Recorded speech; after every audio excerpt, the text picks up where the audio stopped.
Law of static friction नहीं है पूरा चैप्टर। आज क्या करने वाले हैं, जैसे मैं प्रोपोर्शनल के साइन को हटाऊंगा दो चीजें लगेगी। सो दोस्तों इस वीडियो के अंदर हम देखने वाले फ्रिक्शन, तो फ्रिक्शन के टाइप्स देखने वाले हैं और दो टॉपिक है हार्डनेस और टफनेस, वो भी इसी में देखने वाले। मैं कुल मिला के बोलूं ये पूरा का पूरा चैप्टर आज क्या करने वाले, खत्म करने वाले गाइस। और इसके साथ ही बस अपने दो ही चैप्टर बचेंगे, एक 4 चैप्टर और एक 7 चैप्टर, और बाकी पूरा फिजिक्स 1 कंप्लीट। वहां फिजिक्स 2 का भी बस 2 या 3 चैप्टर बचे हैं भाई। वहां राहुल सर का भी चैप्टर फटाफट खत्म हो रहा था। फटाफट जाके प्रदीप 11-12 अकेडमी और इस चैनल को अपना जितना हो सके उतना सपोर्ट दिखाओ। तो चलो देखते हैं फ्रिक्शन क्या होता है। फ्रिक्शन मतलब गाइस कि दो बॉडी एक दूसरे के कांटेक्ट में है और वो दोनों के कांटेक्ट के बीच में अपोजिंग फोर्स जनरेट हो रहा है। वो जो अपोजिंग फोर्स जनरेट होता है उन्हें उसी को हम क्या बोलते हैं, फ्रिक्शन। मतलब क्या है सर, थोड़ा बताओ। ये मान लो एक बॉडी है और ये दूसरी बॉडी है। ये बॉडी आगे बढ़ना चाहता है और ये बॉडी इसको पीछे की तरफ खींच रहा है, मतलब रोक रहा है, भाई मत जा मत जा। तो भाई ये दोनों के बीच ये आगे जाना चाहता है और ये इसको खींच रहा है, मतलब ये आगे बढ़ना चाहता है, वो उसको खींच रहा है पीछे की तरफ। दोनों के बीच में ये प्रोसेस करने के टाइम एक अपोजिंग फोर्स जनरेट होता है और इसी को हम बोलते हैं फ्रिक्शन। क्या बोलते हैं, फ्रिक्शन। समझ आ, फ्रिक्शन बहुत सारे टाइप्स के होते हैं। विदाउट फ्रिक्शन यार, मैं ये जो आराम से घूम फिर पा रहा हूं ना आराम से, अगर मैं आपको बोलूं कि आप पूरा ऑयल डाल दो, पूरा का पूरा ऑयल डाल दो और बोलूं कि भाई इसमें ना एकदम मस्त चल के दिखा, पूरा भर दूं, मतलब ऑयल से पूरा भर दूं, तो भाई वो शक्तिमान ही होगा जो आराम से चल पाएगा। हम तो आराम से नहीं चल पाएंगे, समझ में आ रहा है। क्योंकि हमें चलने के लिए हमारे बॉडी के बीच, हमारे पैरों के बीच में और सरफेस के बीच में इंटरलॉकिंग होना जरूरी है, जो आगे हम समझने वाले। तो चलो आगे समझते हैं फटाफट। तो गाइस देखो, फ्रिक्शन जनरेट कैसे होता है वो हम समझेंगे, क्योंकि कुछ चीजें बहुत अच्छी होती है। देखो गाइस क्या होता है कि अगर मैं किसी भी सरफेस को देखूं तो मुझे ऐसा लिखे दिखाई देगा ये एकदम प्लेन सरफेस है, पूरा स्मूथ सरफेस है, इसको रेगुलर सरफेस भी बोल सकते हैं। बट गाइस वही चीज अगर मैं माइक्रोस्कोप से देखूं तो मुझे पता चलेगा कि ज्यादातर चीजों में हिल्स और डेल्स होता है, मतलब गाइस रफ सरफेस होता है। और रफ सरफेस होने की वजह से ही हम आराम से चल पाते हैं। अगर मैं बोलूं कि नहीं यार मेरे इधर का जो रोड है ना एकदम चकाचक कर दूंगा, एकदम चमचमाता बना दूंगा, उसके अंदर एक निशान भी नहीं पड़ना चाहिए, एक निशान भी नहीं होना चाहिए, मैं माइक्रोस्कोप से देखूं तो भी एकदम प्लेन मक्खन की तरह होना चाहिए। भाई मक्खन की तरह बना दोगे, बाद में आप मक्खन की तरह आप हो जाओगे। समझ में आ रहा है कहने का मतलब क्या है, कि आपकी बाइक या कार और रोड सरफेस दोनों के बीच में इंटरलॉकिंग होना चाहिए। आप देखोगे आपके बाइक और कार के बीच में भी जो उसका टायर होता है वो स्मूथ नहीं होता, उसके अंदर हिल्स और डेल्स होता है, और रोड में भी हिल्स और डेल्स होता है, और दोनों के बीच में इंटरलॉकिंग की वजह से हमारी बाइक और हमारी कार आराम से क्या होती है, रोड सरफेस पर आराम से चल पाती है। और देखोगे अपने पैरों में भी देख के आओ, अपने पैरों में भी देखो, आपके पैरों में हिल्स और डेल्स है, और हिल्स और डेल्स होने की वजह से हमारे पैरों एंड सरफेस के बीच में इंटरलॉकिंग होता है और आराम से हम चल पाते हैं, दौड़ पाते हैं, घूम पाते हैं। समझ में आ रहा है, यही है इसी तरह। और मतलब इसी तरह से वहीं से अब दोनों के बीच इंटरलॉकिंग है। अब इंटरलॉकिंग कभी कभी ज्यादा हो जाती है और वो चीजें आगे निकल नहीं पाती, तो वहां क्या जनरेट होता है, फ्रिक्शन जनरेट होता है। मतलब मैंने बोला हर चीजों का लिमिट है। मैंने बोला सरफेस को, रोड सरफेस को रफ रहना चाहिए, पर रफ मतलब बड़े बड़े खड्डे नहीं होने चाहिए, नहीं तो फ्रिक्शन जो एक लिमिट से ज्यादा जब जो चीजें जनरेट होने लगती है ना, तो भाई वो सही नहीं होता। मैं एक बोला लिमिट में हमारे बाइक और कार के टायर के बीच में हिल्स और डेल्स भी होना चाहिए, और रोड सरफेस भी लिमिट में ही क्या होना चाहिए, रफ होना चाहिए। और रफ लिमिट में होने के कारण दोनों के बीच इंटरलॉकिंग होगा और आराम से चल पाएगा। कोई भी चीज लिमिट से ज्यादा होगा तो भाई वहां फ्रिक्शन ज्यादा जनरेट होगा, और फ्रिक्शन ज्यादा जनरेट होगा तो ज्यादा हीट जनरेट होगा, और हीट ज्यादा जनरेट होगा तो भाई जो चीज कांटेक्ट में आ रही है वो धीरे धीरे धीरे क्या हो सकती है, खराब हो सकती है। तो चलो भाई इतनी सब कहानी मैंने बता दी। और एक चीज और मुझे बताना है कि जनरली फिजिक्स के अंदर दो बॉडी अगर कांटेक्ट में आ रही है, अगर दो सेम बॉडी कांटेक्ट में आ रही है, जैसे मान लो एक वाटर का लेयर दूसरे वाटर की लेयर के ऊपर मूव हो रहा है, तो दोनों सेम, दोनों बॉडी का जो मॉलिक्यूल्स है वो सेम है, इस समय जो फोर्स जनरेट होता है उसको हम कोहेसिव फोर्स भी बोलते हैं। क्या बोलते हैं, कोहेसिव फोर्स। अगर सेम मॉलिक्यूल्स है या सेम मटेरियल है, उस समय जो फोर्स जनरेट हो रहा है उसको बोलेंगे कोहेसिव फोर्स। मान लो अब मैं, दोनों सेम सरफेस है, सेम है ना, ये भी मसल है ये भी मसल है, ये देखो, तो इस समय भी जनरेट हो रहा है, तो ये कोहेसिव फोर्स बोल सकते हैं। और ऐसा जहां जो दो डिफरेंट है, मान लो यहां मैं एक लकड़ी ले लूं या कुछ भी ले लूं और उसको रफ करूं, तो ये अलग बॉडी ये अलग बॉडी, तो दोनों के बीच में जो जनरेट फोर्स होगा उसको बोलेंगे एडिसिव फोर्स। मतलब सेम मटेरियल, देन कौन सा फोर्स जनरेट होगा, कोहेसिव। डिफरेंट मटेरियल, देन जो फोर्स जनरेट होगा उसको बोलेंगे एडिसिव फोर्स। तो भाई इस तरह से फोर्सेस जनरेट होता है और फोर्सेस के बाद मैंने बता दिया इस तरह से फ्रिक्शन भी जनरेट होता है। अब चलते हैं आगे, टाइप्स ऑफ फ्रिक्शन देखेंगे। अरे मेरे दोस्त, टाइप्स ऑफ फ्रिक्शन पता है कितने टाइप के होते हैं? आपके बुक के अकॉर्डिंग टोटल 3 फ्रिक्शन है, static friction, kinetic friction and rolling friction. बहुत सिंपल है, स्टैटिक फ्रिक्शन के ही नाम में ही काम छिपा हुआ। आप बोलोगे तो ये नोट्स मैं आपको दे दूंगा और बहुत आराम से आप खत्म कर दोगे, इतना प्यारा नोट्स बनाया है।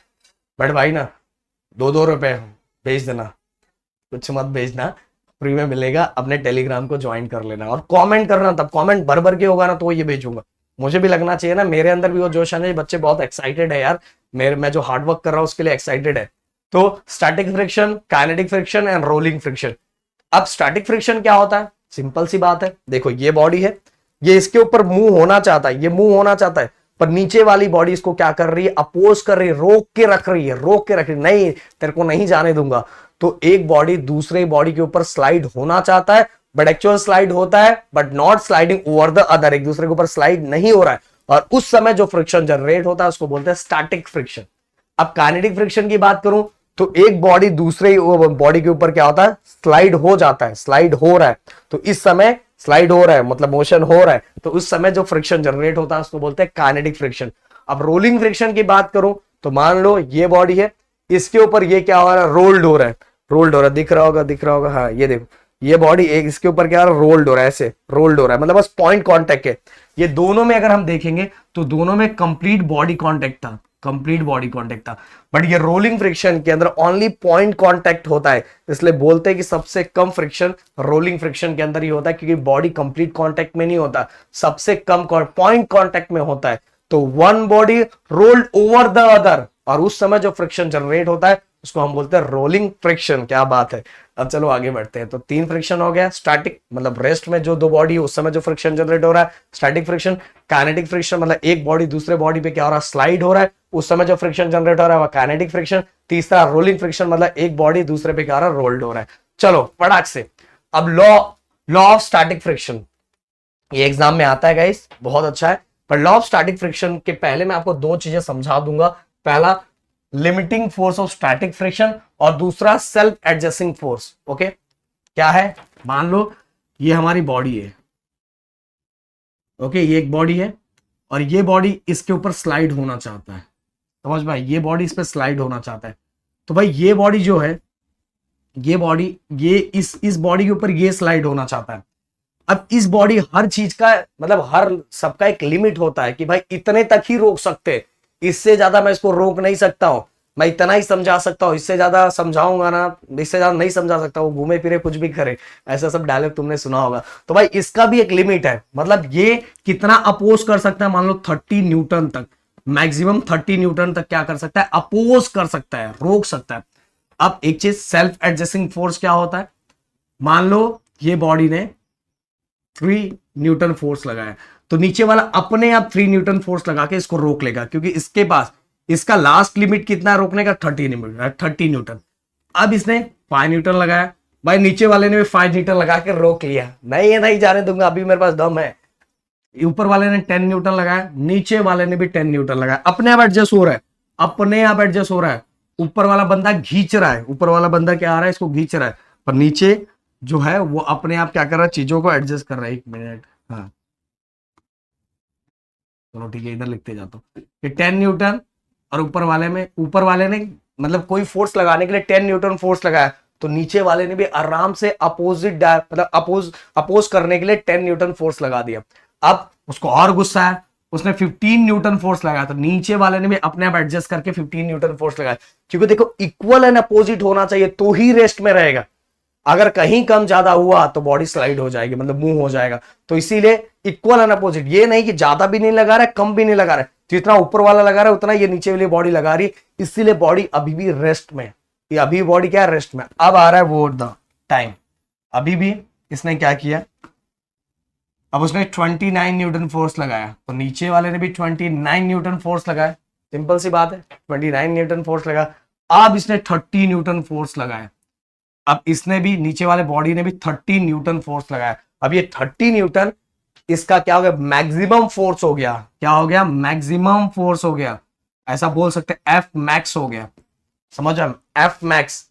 अब यहां देखो, the limiting force of static friction, F max, ये इसका लिमिट है, ये इसका लिमिट है, मतलब ये स्लाइड होने से जस्ट पहले। अब अगर मैं यहां 31 न्यूटन लगा देता हूं तो भाई ये बॉडी क्या हो जाएगी, मूव हो जाएगी। तो स्लाइड होने से जस्ट पहले वाला जो फोर्स होता है वो एफ मैक्स होता है, मैक्सिमम फोर्स होता है, और उसी मैक्सिमम फोर्स को हम limiting force of static friction बोलते हैं। यहां तक इसका लिमिट है, 30 न्यूटन तक इसका लिमिट है। उससे ज्यादा फोर्स लगाओगे तो भैया वो आगे चला जाएगा। समझ में आ रहा है? तो बॉडी मूव होने से जस्ट पहले का जो फोर्स होता है वो एफ मैक्स होता है, और उसी को हम बोलते हैं limiting force of static friction. उससे ज्यादा गया तो भाई गए हो। समझ में आया? तो ये मैंने क्लियर कर दिया, मैंने एक्सप्लेन भी कर दिया। और सेल्फ एडजस्टिंग फोर्स क्यों बोला है वो भी मैंने बता दिया, क्योंकि बॉडी अपने आप क्या कर रहा है, अपने आप एडजस्ट कर रहा है। अब गाइस यहां छोटा सा limiting force of static friction is directly proportional to normal reaction. Body पे आप सभी को पता है नॉर्मल रिएक्शन एक्ट होता है। समझ में? ऊपर की तरफ क्या एक्ट होता है, नॉर्मल रिएक्शन एक्ट होता है। तो force of static friction is directly proportional to normal reaction. जैसे ही मैं प्रोपोर्शनल के साइन को हटाऊंगा दो चीजें लगेगी, इक्वल और कांस्टेंट। यहां जो कांस्टेंट होता है उसको बोलते हैं कोएफिशिएंट ऑफ स्टैटिक फ्रिक्शन। इसको थोड़ा हम अच्छे से लिख दें।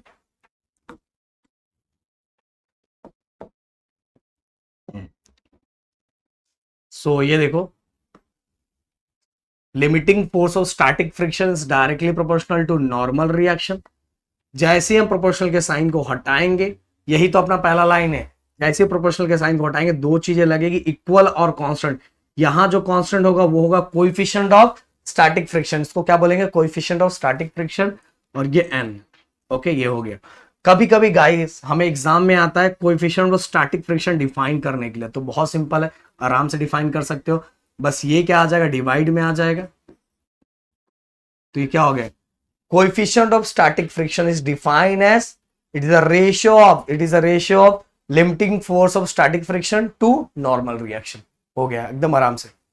अब गाइस ये सभी लॉ है, ये दो चीजें मैंने बता दी। अब तीसरा, हाँ तीसरा देख लो, मतलब दूसरा ही, मतलब ये पहला लॉ यानी ये दूसरा। दूसरे में क्या लिया हुआ है कि लिमिटिंग फोर्स ऑफ फ्रिक्शन किस पे इंडिपेंडेंट होता है, area between the surface in a contact.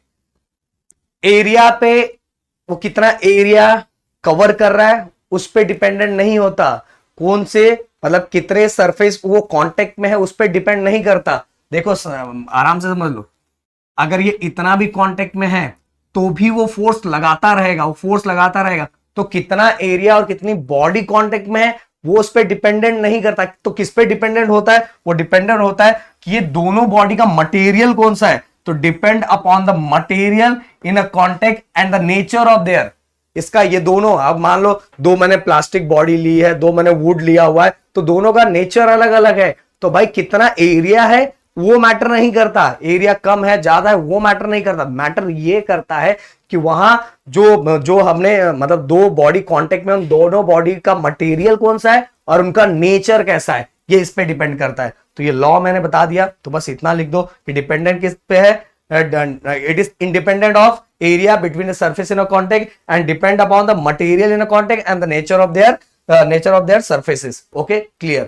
अब आगे लॉ ऑफ स्टैटिक फ्रिक्शन नहीं है यार, ये तो अभी तो पढ़ा लॉ ऑफ स्टैटिक फ्रिक्शन। ये क्या हो जाएगा, ये हो जाएगा हमारा लॉ ऑफ काइनेटिक फ्रिक्शन। तो काइनेटिक फ्रिक्शन, अब देखो काइनेटिक फ्रिक्शन क्या है, force of kinetic friction is directly proportional to normal reaction. Same वैसा ही है, बस यहाँ काइनेटिक लगा दो। प्रोपोर्शनल के साइन को हटाओगे तो दो चीजें लगेगी, इक्वल और कांस्टेंट। और यहां जो कांस्टेंट होगा वो होगा coefficient of kinetic friction. Okay, और साथ में नॉर्मल रिएक्शन, ये हो गया। अब गाइस अगर मुझे एग्जाम में कभी कभार आता है define coefficient of kinetic friction, तो कैसे डिफाइन करोगे, ये देखो, ये मल्टीप्लाई इक्वल के साइड का तो डिवाइड हो जाएगा, तो हो गया।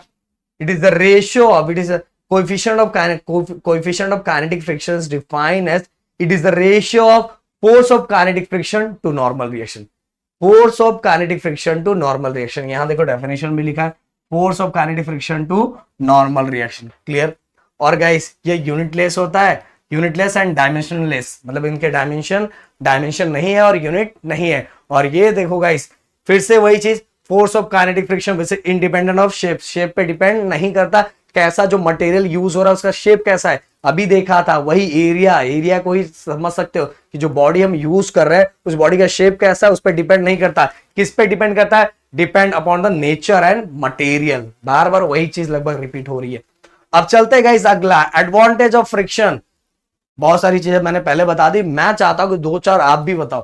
फ्रिक्शन को प्यार से और ध्यान से समझोगे तो चीजें क्लियर हो जाएगी। देखो आप सभी को पता है कि विदाउट फ्रिक्शन हम आराम से वॉक नहीं कर सकते, हम क्योंकि हमारे बॉडी मतलब हमारे पैरों एंड सरफेस के बीच में इंटरलॉकिंग नहीं होगा, तो भाई हम आराम से चल नहीं सकते, ये आपको पता है। इसके बाद गाइस अगर किसी भी चीज को मुझे पकड़ना है तो भी गाइस विदाउट फ्रिक्शन के बिना वो अच्छे से मैं उसको होल्ड नहीं कर सकता। और गाइस अगर मैं बात करूं रोड की भी बात मैंने अभी की कि टायर एंड सरफेस को अगर आराम से टायर मतलब रोड के ऊपर अगर टायर को आराम से चलना है, मतलब अपनी व्हीकल्स को आराम से चलना है, तो दोनों के बीच में इंटरलॉकिंग होना जरूरी है, तो वहां भी फ्रिक्शन बहुत जरूरी है। तो कुछ चीजें बहुत जरूरी होती है। इसके साथ ही गाइस अगर आपको ट्री पे ऊपर चढ़ना है, ट्री के ऊपर पेड़ के ऊपर चढ़ना है, तो भी गाइस क्या चाहिए? फ्रिक्शन चाहिए। तो कुछ एडवांटेज है और ये सभी नोट्स पे मैंने आपको दिया हुआ है। और डिसएडवांटेज की बात करूं, देखो कोई चीज जब लिमिट से ज्यादा होने लगता है ना तो समझ लो फिर खराबी करता है।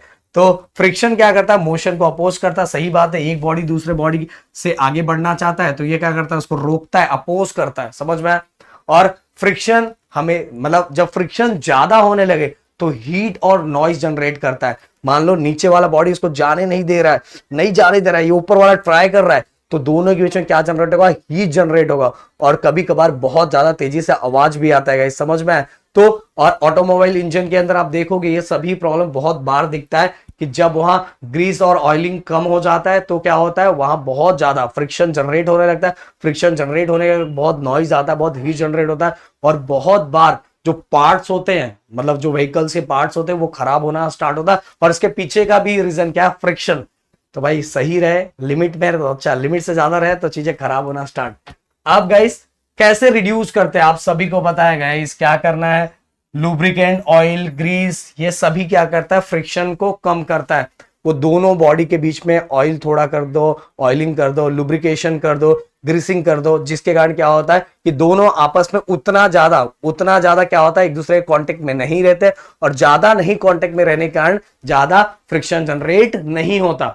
क्योंकि बहुत ज्यादा कांटेक्ट में आना भी गलत है, और इसीलिए हम उसके ऊपर लुब्रिकेशन और ऑयलिंग करते हैं। जैसे जो बच्चे अगर जिम में जाते होंगे उन सभी को पता होगा कि भाई जब वहां जिम की मशीनों में ऑयलिंग ग्रीसिंग कम हो जाता है तो बहुत हार्ड चलता है वो, समझे? बहुत हार्ड, क्योंकि वो एक दूसरे के ऊपर चलना स्टार्ट होते हैं। तो इसलिए ऑयलिंग और ग्रीसिंग करने के बाद वो एकदम स्मूथ चलने लगता है।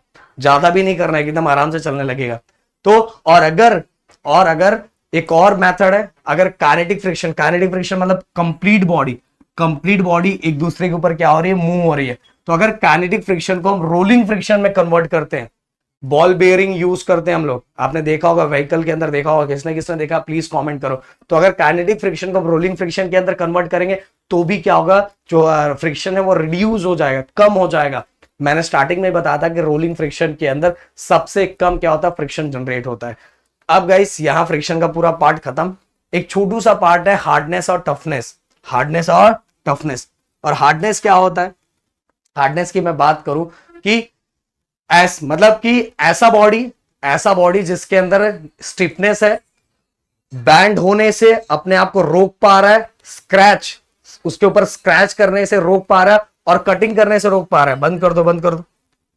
ओके। और ऐसी बॉडी को हम बोलेंगे बहुत हार्ड है। उसके ऊपर आराम से स्क्रैचिंग नहीं हो पा रहा है, आराम से कटिंग नहीं हो पा रहा है, आराम से वो बैंड नहीं हो पा रहा है, क्योंकि वो इन चीजों के लिए रोक पाने में उसके अंदर मतलब वो स्ट्रेंथ है कि अपने आप को इन चीजों से रोक पा रहा है, बेंड होने से रोक पा रहा है, स्क्रैचिंग, कटिंग। ओके। स्टिफ, उसके अंदर स्टिफनेस है। ऐसी बॉडी को हम क्या बोलेंगे? हार्ड बोलेंगे, बहुत हार्ड। ओके। और अगर जो बॉडी हार्ड है उसके अंदर क्या होता है? देखो, परमानेंट डिफॉर्मेशन आप सभी को पता है, उसका डायमेंशन चेंज हो जाना। तो जो भी बॉडी हार्ड होती है अपने आप को रजिस्ट करती है, रोकती है। किससे रोकती है? Permanent deformation. जब भी हम उस पर लोड अप्लाई करते हैं कि भाई इसको ब्रेक करते, तोड़ते, या इसकी बॉडी को हम चेंज करते, जैसा भी इसके ऊपर मैं लोड अप्लाई कर रहा हूं, तो ये जैसा है वैसा ही है, ये डिफॉर्म नहीं हो रहा है, मतलब इसका डायमेंशन चेंज नहीं हो रहा है। तो जब भी अगर मैं लोड अप्लाई करूं तो रजिस्ट करे, मतलब रोके, किसके लिए रोके? परमानेंट डिफॉर्मेशन, अपने डायमेंशन को चेंज होने से अगर रोक रहा है तो भी उसके अंदर समझ लो क्या है? हार्डनेस है।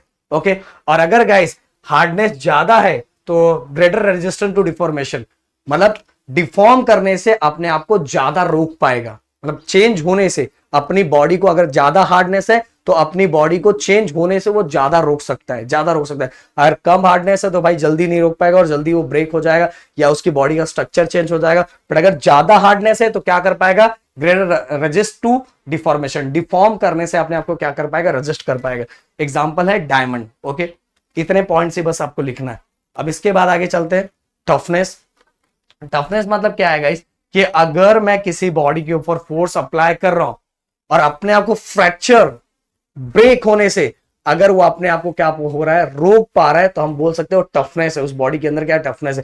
Ability of material to resist fracturing when a force is applied. जब उस पर फोर्स लगाते हैं तो अपने आप को फ्रैक्चर होने से अगर वो रेजिस्ट कर पा रहा है, रोक पा रहा है, तो हम बोल सकते हैं कि उसके अंदर क्या है? टफनेस है। जैसे ब्लड प्रूफ ग्लास की बात हम कर सकते हैं, वो हार्ड भी होता है और टफ भी होता है। ओके, बट स्ट्रांग नहीं होता बहुत ज्यादा, समझ में? हार्ड भी होता है, टफ भी होता है, बस स्ट्रांग नहीं होता। क्योंकि कभी ना कभी अभी आपने देखा होगा, अपने जो सिंगर थे उनके गाड़ियों पे तो था नहीं, वो तो उन्होंने थार लिया था। जैसे अभी बहुत सारे हीरो हैं जिनके पास जो गाड़ी है जिसके अंदर हम बुलेट प्रूफ गाड़ी यूज करते हैं, बट एक लिमिट तक ही ये क्या हो सकता है? उस पर रोका जाता है। तो हम बोल सकते हैं हार्ड है, टफ है, पर स्ट्रांग नहीं है। ड्रिल बिट्स भी हार्ड होता है, स्ट्रांग होता है और टफ होता है, समझ में? वो अपने आप को ब्रेक होने से, मतलब जब उस पर फोर्स लगता है, अपने फोर्स मतलब जब ड्रिलिंग करते हैं तो क्या होता है? वो बहुत हार्ड रहता है। उसका ड्रिल देखोगे तो बहुत ज्यादा हार्ड होता है। ऐसा नहीं कि ऐसे ऐसे तोड़ सकते हो या उसको फोर्स लगा के फ्रैक्चर कर सकते हो, उसका एक लिमिट होता है। इसलिए उसको हम हार्ड भी बोल सकते हैं, टफ भी बोल सकते हैं। तो भाई इतना पॉइंट है। यहां आपका पूरा का पूरा चैप्टर खत्म, पूरी की पूरी चीजें खत्म। अब इसके बाद आप कमेंट करके बताओगे हम कौन सा चैप्टर स्टार्ट करें, 4 स्टार्ट करें कि लास्ट वाला 7 चैप्टर स्टार्ट करें। जो आप कमेंट करोगे वो चीजें हम स्टार्ट कर देंगे। तो मिलते हैं नेक्स्ट वीडियो में। Thank you so much guys, जय हिंद दोस्तों।